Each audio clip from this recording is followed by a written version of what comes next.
Beirut targeted again in the first attack since last Thursday. Israeli forces keeping up the pressure on Hezbollah, also launching strikes on dozens of targets in the south of Lebanon. The United Nations says civilian suffering in Lebanon has reached, quote, an unprecedented level as Israeli forces ramp up their offensive in Beirut and other southern suburbs in a bid to take down Iran-backed Hezbollah. The strikes on Beirut are the first after several days of calm in the capital. Lebanese state media reporting that Israeli jets caused 2 sonic booms over Beirut. That says Hezbollah claims to have retaliated with an attack on an Israeli army tank from across the border.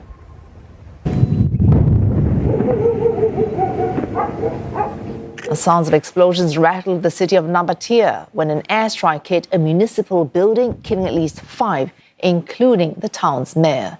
The IDF claims it targeted dozens of Hezbollah targets and dismantled the militant group's infrastructure in that area.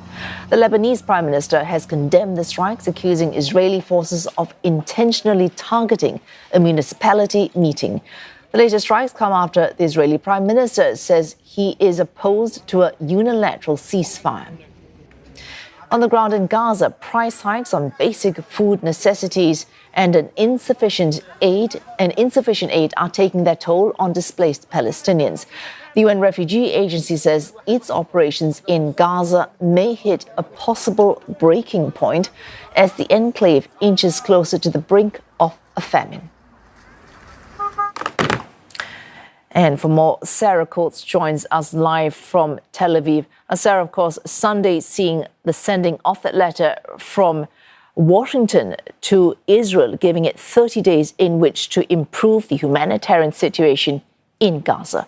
How has Israel reacted to that 30-day warning from Washington?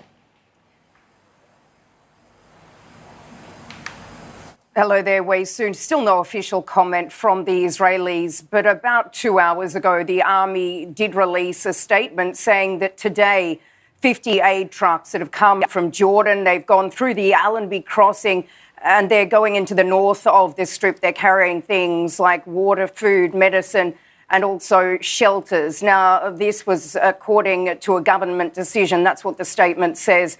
But this, of course, comes after that extremely strongly worded letter from the United States to Israel, giving it that 30-day period, the deadline, November 13.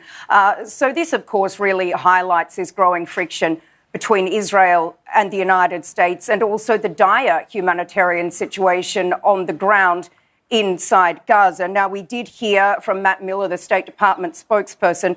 He's actually declined to specify exactly what the consequences will be if Israel does not adhere to these demands.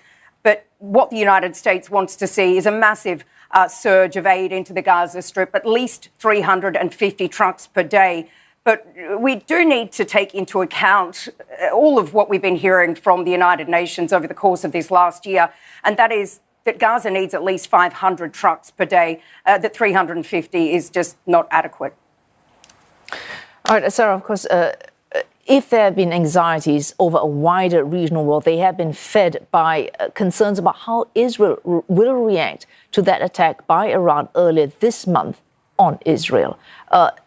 Reports suggesting that Israeli plans for a counter to that attack are ready. Have you heard any details on that?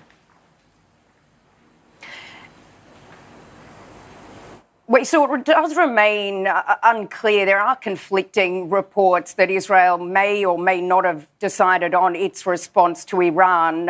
We do, of course, need to take into account that the Israeli Prime Minister and the Security Cabinet need to agree on this. It then needs to go for approval through the entire cabinet. But what does remain clear is there will be Israeli retaliation on Iran. The Israelis have been saying that it will be forceful, it will be surprising, and that it will be harsh. And in terms of that, Iran has said that if it is attacked, that there will be no red lines and it will then attack Israel. So very, very concerning situation on the ground. And also, Iran's foreign minister came out just a couple of days ago to say that any indirect lines of communication with the United States have now been cut off due to the situation with Israel. And what this did was really provide a vital line of de-escalation. So really on the ground today, there are a number of high-level meetings with a number of regional partners as they really try and de-escalate this situation. But once again, what does remain clear